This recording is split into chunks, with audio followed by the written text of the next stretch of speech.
Welcome everyone to another edition of SuperCoach Lads. It's great to be back again for another week, and good to see we've got all the members of the panel back on the show, and even a special guest. So good to hear from you again, Marco, after a big week at GTM. Yeah, it is good.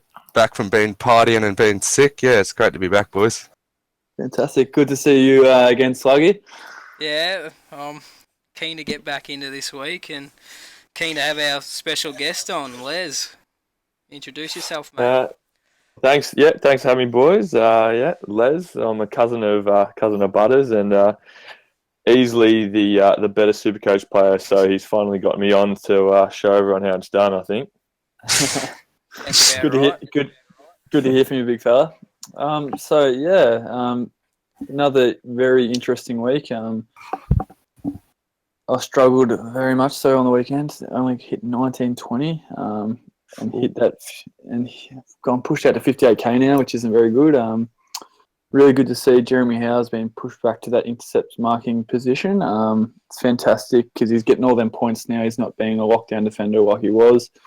But the big thing this week was my mid prices absolutely killed me. Jager O'Meara, Parrish, Petraka, they're the ones that I've been banking on to hopefully hit 90s just to keep me up there and make some coin. But no, they've been struggling.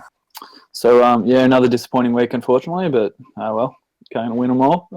Sluggy, how'd you go? Well, not really too well compared to I copped 2 zeros this week with Nick Nat and Aaron Norton out, but managed to score more than you, Butsy, with 2004, and you didn't cop any zeros. I think a lot of people copped zeros this week because I only went down 3,000 in the rank.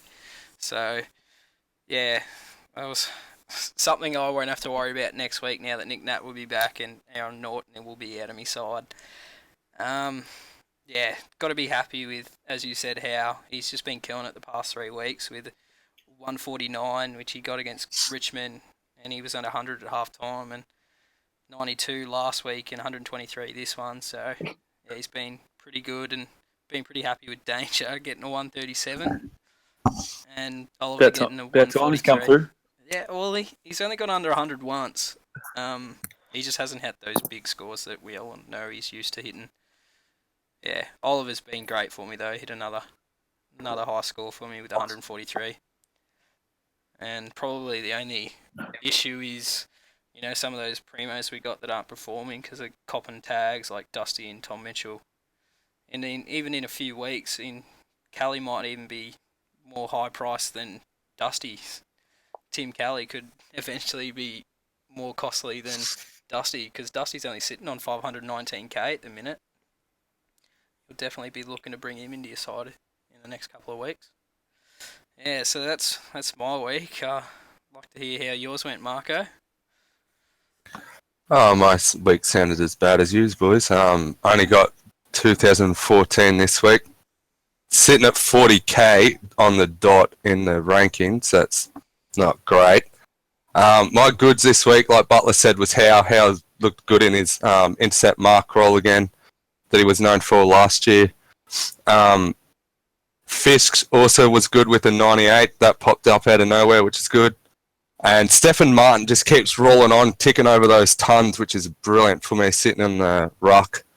My downside, though, I reckon I've just got too many rookies at the moment, my team, and they're just hurting me due to injuries to players. So, yeah, getting rookies that are just constantly scoring like 60 and under, so they really hurt my score. So hopefully can get rid of them in the coming weeks. Yeah, that's my week wrap-up. I guess that leaves me then, boys. Yep. So I think we're sitting in a bit of a clump here. I've scored 2007 in the week and just missed out on beating Nance there, but sitting 38k overall. Probably the worst season I've had for a few years, but there's still a lot of time to make up some ground. It'd be much worse if I hadn't picked up McRae a couple of weeks back and Gray last week. And obviously the likes of Gorn, and I think that was Fritz you were looking for before their Ant. Thank you. No worries. But I have missed out on the Howe train, so that's a bit disappointing. But I've got a few problems, to be honest with. I've got Petraka sitting in their forward line. I'll talk about later.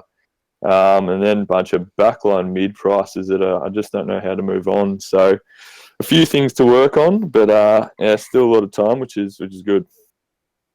Oh, yeah, fantastic, Wes. So for me, my round recap surprise is a bloke that has got us all by surprise this year. He was phenomenal in the 2016 final series, and that is none other than Jackson McRae.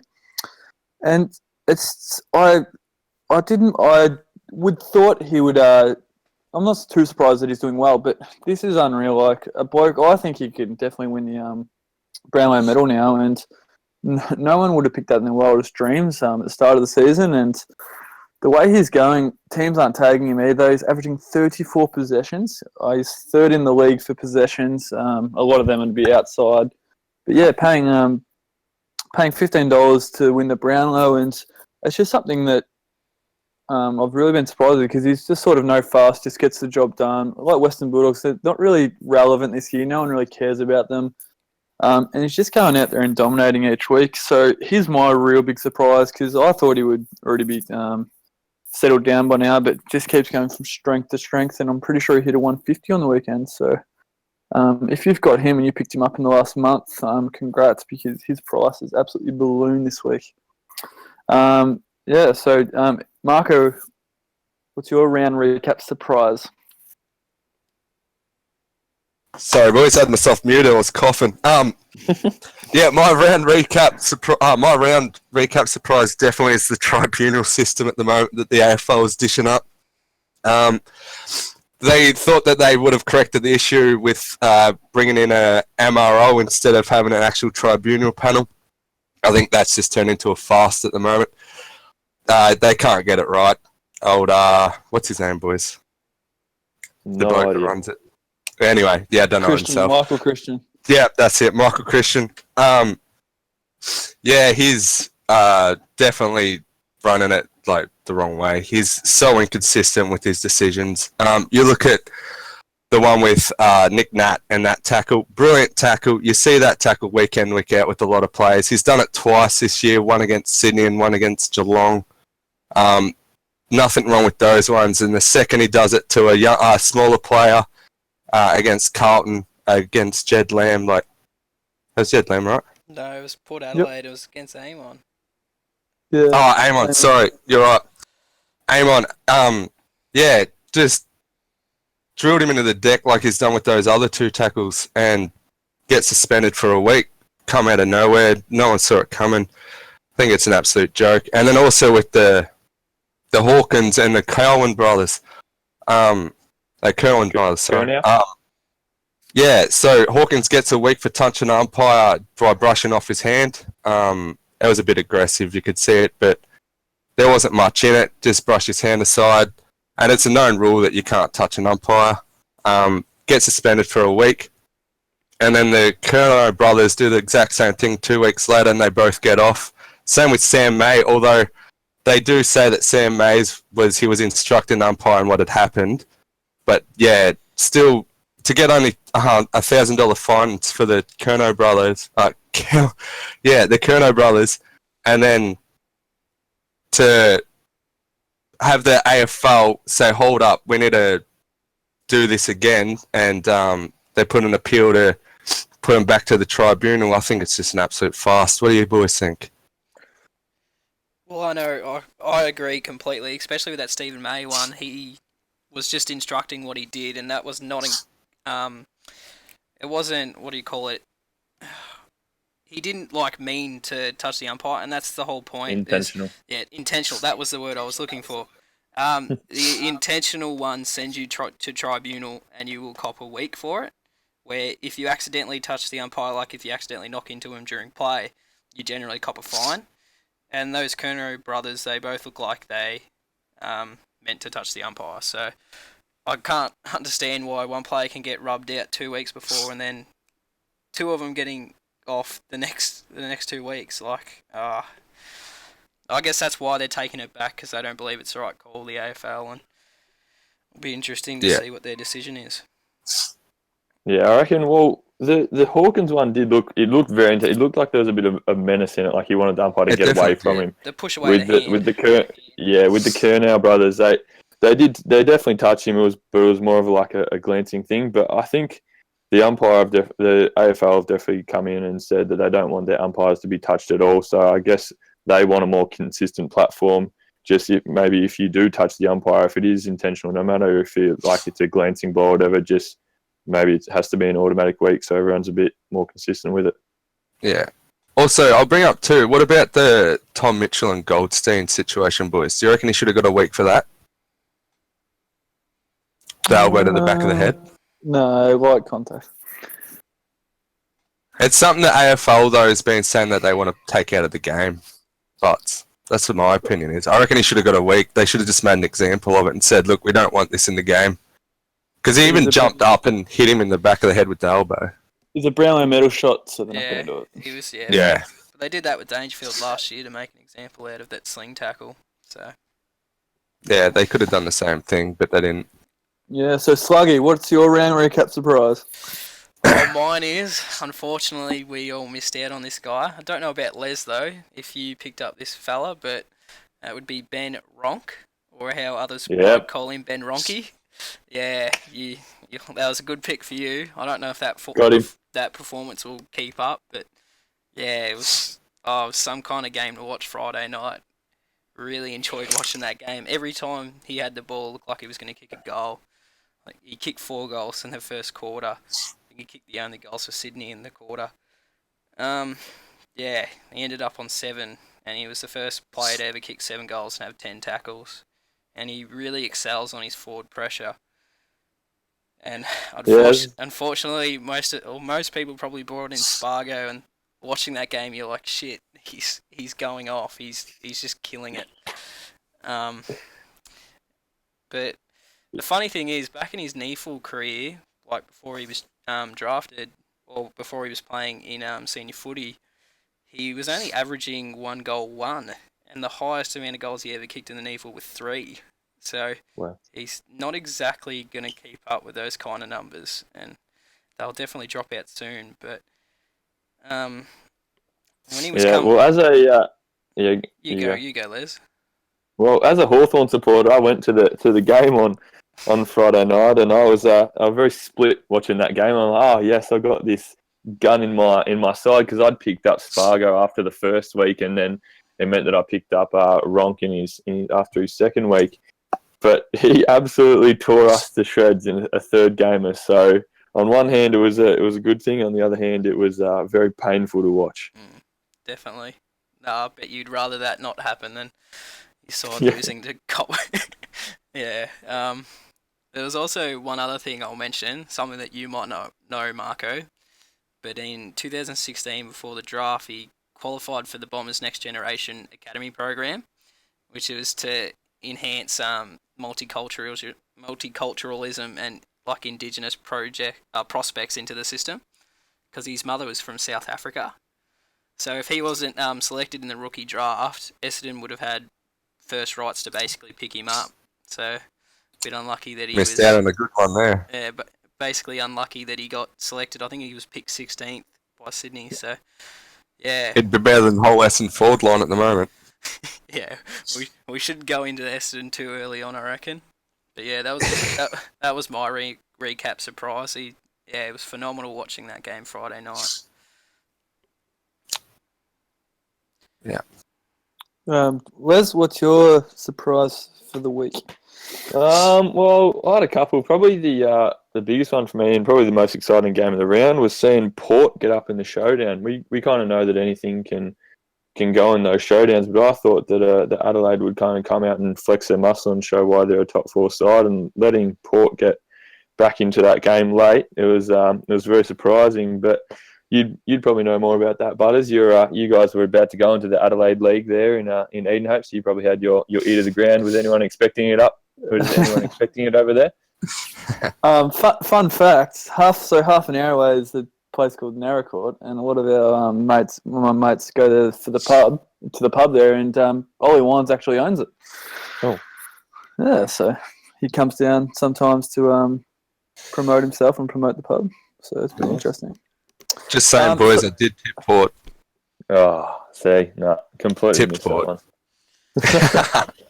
And then just quickly is also, I still can't believe, and I'm still surprised every week, that the Roos aren't actually that bad. And they Yes. got close to the reigning premiers. So, and I think it's got a lot to do on the back of Ben Jacobs just holding Dusty, which we didn't think was possible at all last year. And yeah, so that keeps on surprising me. And I hope they don't make the 8 because I won't hear the end of it from one of these blokes on the podcast. What about the fact that Ben Cummington had bloody, what was it, like 30-something, contested disposals. 32 contested disposals. Like, that's just crazy. Ridiculous. That's nuts. But yeah, they're my surprises for the week. Fantastic. Good ones too. So going on to the rookies. So rookies are sort of in drips and drabs at the moment. So we'll go through, Sluggy's going to go through the first game as who played the first game of football on the weekend. Yeah, there's only 3 ones I really got my eye on, and one of them is Braden Ainsworth. He's from West Coast. He's a midfielder, which we know that they're generally struggling in the midfield this year. But I guess the surprise with that is if they're actually second on the ladder. I did not expect that from West Coast. He's scored 66 in his first game. I'll move on from him because there's not too much to talk about. But Edward Phillips, he was playing for Saints last week. He's the first gamer. Scored 87, which was pretty good for a first gamer. And he looked really good on Saturday night. Unfortunately, I wasn't able to watch it all, but I did see he used the ball well. And he's someone that a lot of people are actually bringing in. I think he's the highest traded in, and he's only played 1 week. So I'll definitely look in to see what he does next week, or this week coming up, and might come into my side. But yeah, we'll wait and see. Isaac Cummings, who's from GWS, he's a defender, and we're all looking for that defender. And a lot of us had him at the start of the year. We heard a lot of good things about him, and with Zach Williams going down, we thought this guy would get a run. And yeah, with a score of 64 in the defense, yeah, definitely have a check on him. We got a lot of rookies that we got to move on from soon. They're not making any more cash generation, so definitely check out him or Lockie Keefe. But the only thing with first games is you can't really go too much off the first game. They could have a big score and come out and hit a 40 for you. So or even get injured. So yeah, you always wait for the second week. You don't jump the gun with rookies. That'll be mine, and I'd like to hear how the second gamers go because I'd like to know who I should bring in this week. That's you, Wes. So it's kind of slim pickings at the moment. There's probably 3 that we're looking at in SuperCoach this week. So you've got Crossley, who's a ruckman, but a lot of us probably have Alango as our loophole on the bench. So whether you want to bring him in is I'm not so sure about that. I like having that loophole myself. What about you boys? Do you reckon bringing a ruck rookie in or? Nah, not pass on that one. Yeah, West pass Coast on. rookie definitely is good because he's a really good Sunday loophole. So I'd definitely be That's keeping right. him. Yeah, exactly. So probably pass on the ruck there. Then the other 2 are Shear and Keefe. And look, if you're looking for someone who's probably could stay in the side, he's not going to score much. You'd probably go on Keefe. Keefe from GWS. It's his second club. He was at Collingwood, and he's got a bit of experience, so he might keep his spot. But he's not going to get too much cash generation. He's probably going to average, that 50s to 60s and not much more. And he's also a back forward, so it's a good dual position to have. And then you've got Shear, who's a forward at 65, but yeah, I don't know about the Gold Coast rookies. They kind of just switch with each other, and especially with having the bye next week, I'd probably be looking at Keefe this week, and that's about it. What do you reckon, Butters? He's really good with the forward backswing when you got the likes of Sicily, and we all have Sicily, so it's really good to be able to loophole and switch between Keefe and Sicily. Yeah, I was looking to bring Sicily in this week just because I was looking to bring in Keefe and Sicily, and then have them at either end of the ground, have a bit of safety there with them. He's definitely a must-have Yeah. bring in Sicily. Nice. So third gamers, so the ones that we talked about last week, who to bring in? How did they go? Big Marco. Yeah, so as we touched on before, Ben Ronk had a freak of a game. He scored 120. As Sluggy touched on before, he kicked 7 goals, 10 tackles, first player to do that. He's averaging 93, so that's pretty solid for a rookie there. Still, people are jumping on his boat though. There's 7,144 at the moment of people who have traded him in this week. So they are jumping on the Spargo train, even though, I mean, not the Spargo train, so the Ronk train, even though he's gone up 90k already. So people are still jumping on him. Spargo was the other one. He had a pretty quiet game. Only scored 49 off 9 touches. Did kick 2 goals though. And he is averaging 70, which is pretty solid for a rookie as well. And then there was Munch from Essendon. Pretty quiet game for himself too. He only scored 46. 11 touches with a handful of marks, but didn't do much else like the whole Essendon team on the weekend. And he's averaging 55. So yeah, they're the third gamers that we have all looked at. Fantastic. And if you got on Ronk, well done. I think most people went Spargo, and yeah, he struggled a bit. My advice is probably don't bring anyone in this week if looking at rookies. Maybe if you're going to bite the bullet, go Phillips from St Kilda. Looked very handy, but yeah, very slim pickings, like was said. So for trades in general this week, I'm talking about the mids, and yeah, people to jump off, I think, is young Jaeger. He's made 100k, but he's just been so inconsistent. So I'd get rid of him. If you don't have Dusty, I would be getting ready to pick him up. He's starting to lose value. I'm not sure what the go is with him. He's playing a little bit forward. Richmond are still winning, so I don't think it's a big deal for them. But I think he's going to his second half of the year will be pretty big. Tim Keller's an interesting one because you only have to spend that extra 100k to get a really, really good midfielder. And if I were you, I'd probably keep him. Most people have bigger issues at the moment. If you've got a Jack Billings or a Petraka or a Doty or a Finlayson, who are all starting to struggle a little bit. Tick, tick, tick, tick. Yep. So the big one I really wanted to talk about who to bring in is Clayton Oliver. I absolutely rate this guy something shocking. He's such a gun footballer. He's only young too. So he's averaging about 112.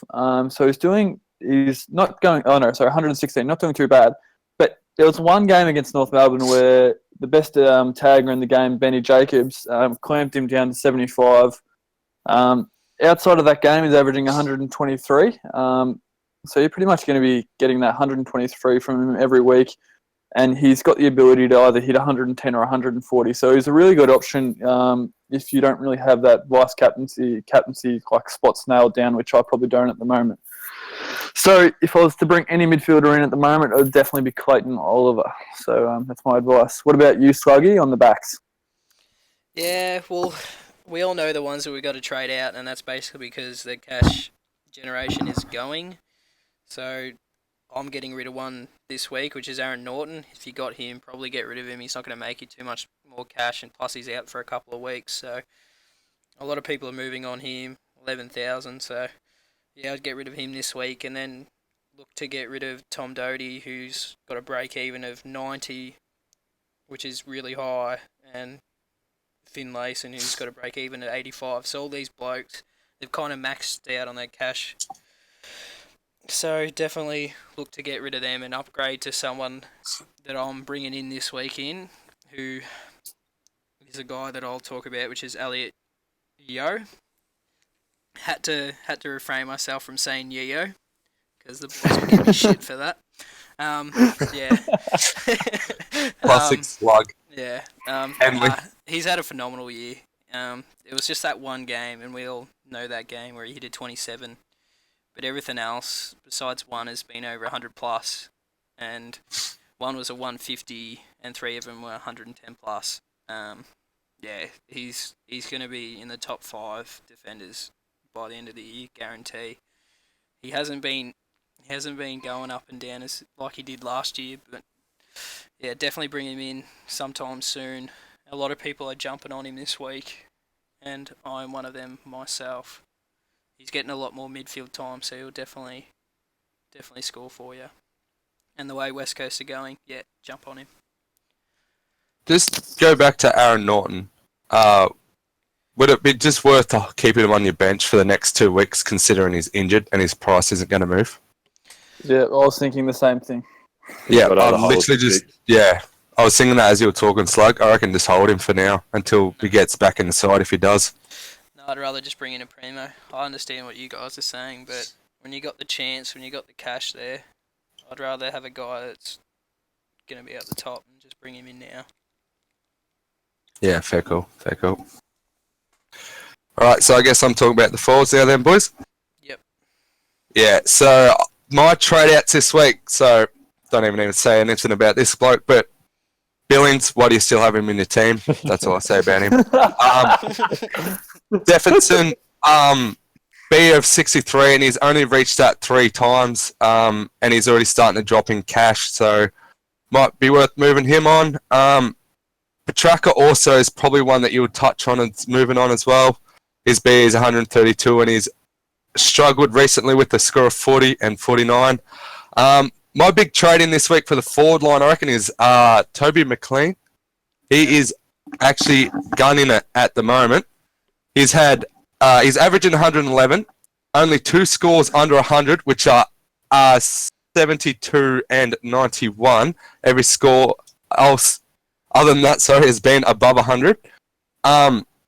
He's looking good for a forward, and he's been very consistent in his scoring as well. And he's got a B of 70, so if you're looking for a forward, I'll jump on him now, as he's still going to go up in price. And another one too is, we've all talked about him each week, is Sicily, so I'd jump on him at some point. His BE is 66, so he's still going up in price as well. So him and McLean are ones that you would look to jump on as soon as possible. And then I'll just hold on trading Robbie Gray for now, as he has the buy in round 10, and then bring him in as soon as he's back from his buy. That is the forwards, boys. Yeah, I liked it.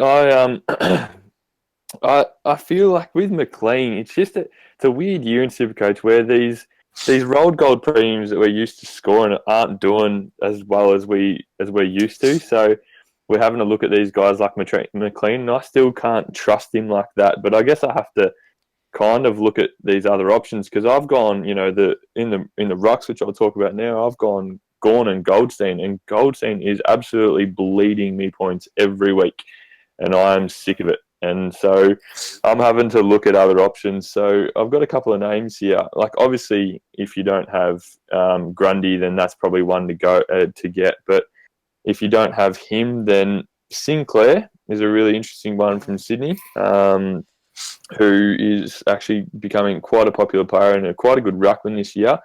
Butler thinks it's a spud. What, Butters? You not a fan of Sinclair? We touched. I'd be a better ruck than him. What? I'd be a better ruck than him. You'd be a better ruck than him. So he's scoring pretty well. Has only scored below 100 or below 103 times. One of them was a 94, a couple of 70s. So you might be wrong there, but we'll just leave that one. And then and then you've got the likes of Sanderlands, who is having a bit of a renaissance this year, but he still can't. I don't think he can be trusted. He's got a break even of 19, averaging just 102, but he's probably going to have a week or two off. He's too old to run through the whole season. There's a really interesting one that could come up in the next couple of weeks. If you're bleeding like I am with Goldstein, you just need someone to go down to apart and not just spend 200k on getting Grundy, and that'd be old Sean McKernan has come in for Essendon and gone 94 in the first, so I'm going to keep my eye on him. That come out of left field.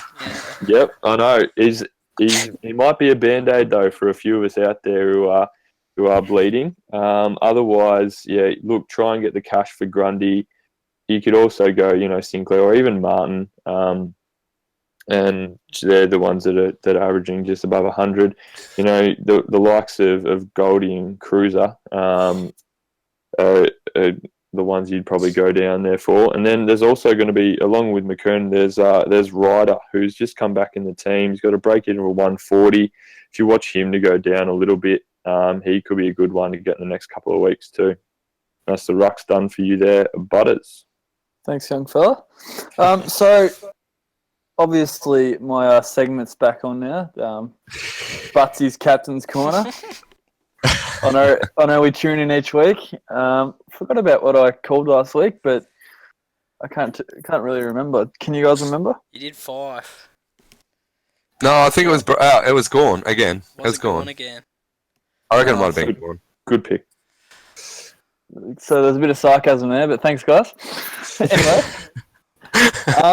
so on the captaincy front this week, I've done a lot of research, and I'm doing a bit of left field because some people are saying to me, "Oh, you're just picking all the popular ones," even though we know that's not true because I was told you to get on Gorn weeks ago, and he started pumping out 150s. So my vice captaincy this week is none other than Robert Gray from Port Adelaide. Oh, that's left of field. It is very left of field, and Robbie's playing in Shanghai on Saturday afternoon. Yep. So he can be loopholed because Max Gorn plays on the Sunday as well as Alago from West Coast. I think that's how you pronounce it. So my reason for this is he's playing midfield this year. I think he's going to hit. I'll predict he's going to hit 130. People that have premium midfielders, the best midfielders in the team that have played against Gold Coast this year. These are the stats, and they are very, very impressive. Fife hit 160 against Gold Coast. Yo hit 150, and he was playing in the midfield that day. Jackson McRae, 2 weeks ago, hit 190, and Clayton Oliver hit 143. This guy averages 116, and I think he's going to pump out at least 130 this week. And the one who we all jumped on early in the season for captaincy is none other than Tommy Mitchell, who's in the top 3 for Brownlow betting. And I think I'm going to chuck my captaincy on him. They play on the Sunday against Brisbane Lions. And again, Brisbane don't tag either. Mitch Robertson has in the past few years, but not this year because Dusty scored 140 against them, killed it. Jackson McRae, again, 156. Clayton Oliver, 146. Jack Stephen, 135. And the Bont, 130.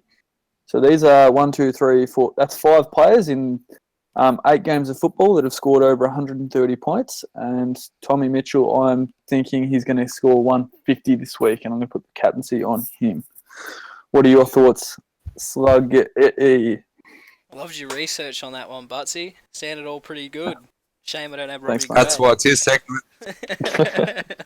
No, I haven't done too much research, to be honest. I'm just going with the usual. Got captaincy on 5. But I've chucked the vice captain back on Paddy Dangerfield. Good call. I'm hoping that he goes off against a struggling Essendon side. Because No doubt about that one. yeah. Well, he scored 137 last week at the MCG. And Devon Smith were torching. nah, Devon Smith will not be able to handle Dangerfield. I don't know. There's no way that's going to happen. And hopefully all that corked calf is behind him and he pumps up some big scores.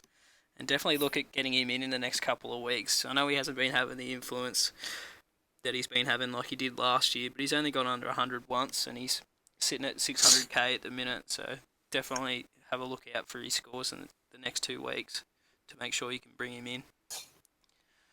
That's my captaincy. I'd like to hear yours, Les. So obviously you've got McRae on the Friday night against Adelaide, and did a little bit of looking, and the big players tend to actually still go alright against Adelaide, even though they're a better team. But if you're not brave enough to go with him, you've got the likes of what was I going to say? Treloar on the Saturday night. If you've got Treloar, I reckon that Collingwood have to win this game. It's a must win. They're against a struggling St Kilda. They're in on the lights on the big stage, so I reckon Treloar does like a big stage. If you got him, I'd be very tempted to chuck him on.